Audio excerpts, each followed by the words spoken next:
Hi guys, ఎలా ఉన్నారు అందరూ? నేనైతే చాలా బాగున్నా. ఏంటి ఆనియన్స్ కట్ చేస్తున్నాను అనుకుంటున్నారా?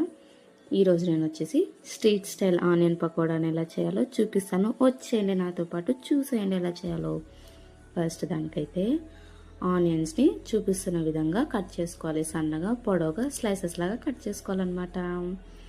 అలా చేసుకుంటేనే పకోడా అనేది తినడానికి చాలా క్రిస్పీగా వస్తుంది అనమాట. నెక్స్ట్ సాల్ట్ కొంచెం వేసుకొని బాగా కలుపుకోవాలి. తర్వాత మెయిన్ ఇంగ్రీడియంట్స్ పచ్చిమిర్చి కొంచెం, తెల్లగడ్డ కొంచెం, కరివేపాకు కొంచెం వేసుకొని బాగా మిక్స్ చేసుకోవాలి. ఈ 4 మెయిన్ ఇంగ్రీడియంట్సే పకోడాని టేస్టీగా మారుస్తాయి అన్నమాట. తర్వాత ఏం చేసుకోవాలంటే ఫ్లోర్స్ యాడ్ చేసుకోవాలి. అదేంటంటే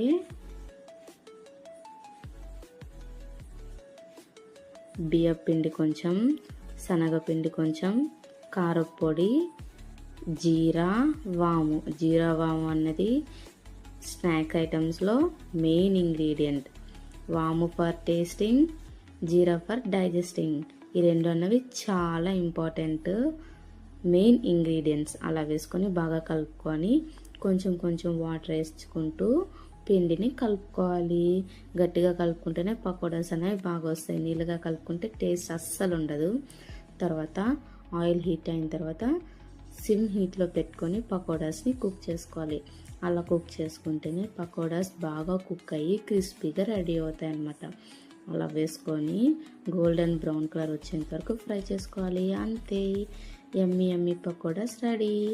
అండ్ అదే ఆయిల్లో కరివేపాకుని ఫ్రై చేసుకొని గార్నిషింగ్ చేసుకొని తింటే స్ట్రీట్ స్టైల్ ఆనియన్ పకోడా ఇంట్లోనే ఈజీగా ప్రిపేర్ చేసుకోవచ్చు. టేస్ట్ అయితే చాలా చాలా బాగా వచ్చింది, అదిరిపోయింది అసలు. ఇంట్లో వాళ్ళకు కూడా సూపర్గా నచ్చేసింది. ఇది ఆనియన్ పకోడా. మీరు కూడా ట్రై చేసి ఎలా వచ్చిందో కామెంట్ చేయండి. Thank you for watching. Do like, share and subscribe to మన channel. Bye bye. Thank you guys. See you in another video. Bye bye. Enjoy the pakoda.